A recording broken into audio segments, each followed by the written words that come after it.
Salut à toi, c'est Morgane. Alors aujourd'hui, je vais te donner quelques exercices et conseils pour tendre ton pied correctement. Je pense qu'on en a entendu tous parler du pied banane ou du pied en serpette et justement comment faire pour éviter ça.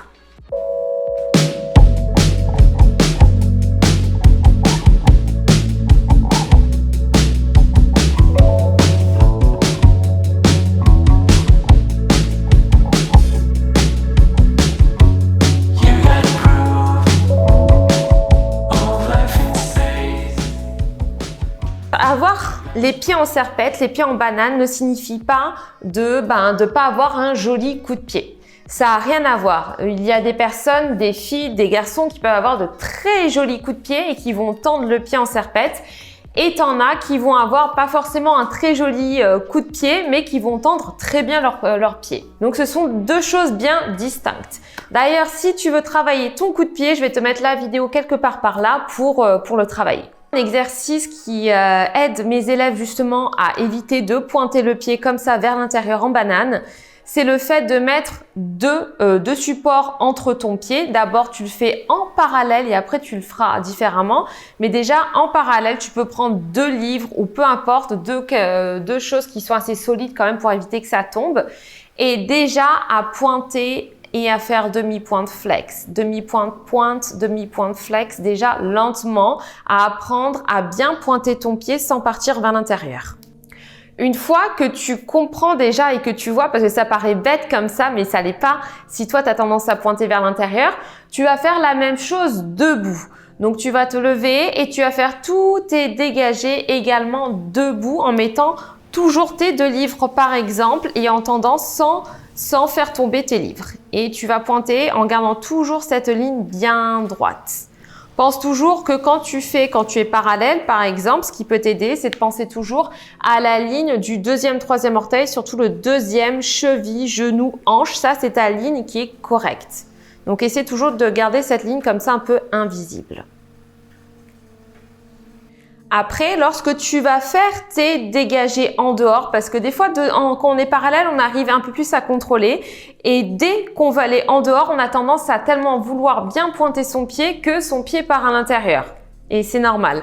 Donc, moi, ce qui aide, c'est par exemple, si tu tires, si tu vas tracer une ligne ou des fois sur le tapis de danse ou quoi que ce soit, tu prends une ligne, même sur mon parquet, par exemple, là, j'ai des lignes.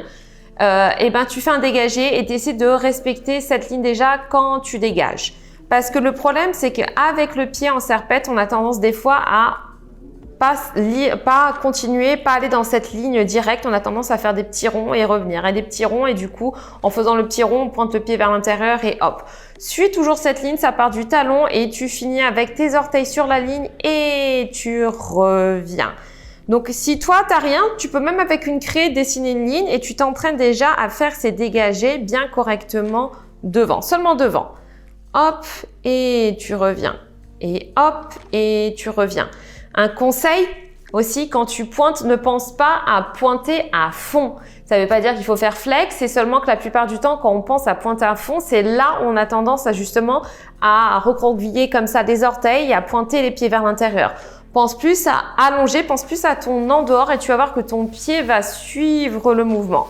Pour le moment, déjà, essaie-toi de bien dégager tes jambes devant et après petit à petit aussi seconde et également derrière. Mais derrière, c'est différent parce que devant et seconde, quand on fait les dégagés, on sort avec le talon et quand on va derrière, on sort avec le petit orteil.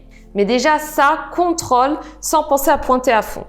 Hop, pam, et tu reviens. Quelque chose qu'on oublie totalement, et ça peut te paraître bizarre peut-être maintenant, mais c'est que on a tendance à mettre des fois les pieds en banane vers l'intérieur parce qu'on se tient pas bien sur la jambe de terre et parce qu'on lâche le haut du corps, parce qu'on tient pas son centre. Le fait de pas être compact avec le haut de ton corps, le fait de pas tenir ta ceinture abdominale, ça va jouer également, ça va se répercuter sur ton en dehors et sur ta façon de sortir tes jambes et de positionner ton pied. Donc des fois, on pense que c'est seulement « Ah, j'ai pas un joli coup de pied », ça peut venir de plus haut et du coup, ça se voit sur tes pieds. Le fait, crois-moi que des fois, j'avais tendance également, quand je faisais mes dégagés en étant plus petite, à les pointer un peu vers l'intérieur. Je pense qu'on a toutes fait un petit peu cette erreur-là. le fait de te renforcer le haut du corps, de faire des exercices également pour bien te tenir, ça va te permettre d'être déjà beaucoup plus compact en haut, de pouvoir te tenir beaucoup mieux sur ta jambe de terre et de contrôler beaucoup plus ta jambe qui sort. Donc tu peux voir que ça a un effet également domino crescendo. Donc n'oublie pas de travailler également ton haut du corps et de te renforcer pour justement te focaliser après un petit peu plus sur le reste. Donc je ne vais pas te donner plus d'exercices que ça, il y en a d'autres, mais avoir trop d'informations, eh ben c'est pas forcément bien. Pour récapituler, quand tu pointes, ne pointe pas à fond tes pointes de pied. Pense plus vraiment à cette ligne comme on a vu tout à l'heure, à tendre bien correctement devant et revenir en première, tendre, hop, comme ça sur ta ligne. Fais les exercices comme je t'ai montré déjà assis avec par exemple 2 livres ou peu importe, en essayant de bien pointer ton pied sans rien faire tomber. Et tu vas faire la même chose également parallèle, debout, en faisant tes dégagés, comme ça en parallèle.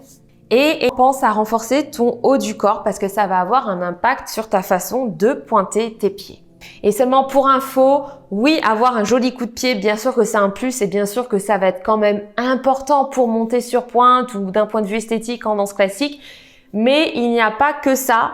Ce qui est plus important en tout cas, à mes yeux, c'est de savoir bien pointer ses pieds, de bien les utiliser plutôt que d'avoir un coup de pied après qu'on ne sait pas utiliser, qu'on met justement en banane ou en serpette. Donc, le travail de pied, ta propreté, ta qualité est beaucoup plus importante que avoir un coup de pied comme ça à la Sylvie Guillem.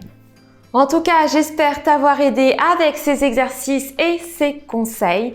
N'hésite pas à t'abonner, partager et liker. On se retrouve bientôt dans une nouvelle vidéo. Je te fais plein de gros bisous. Ciao, bye.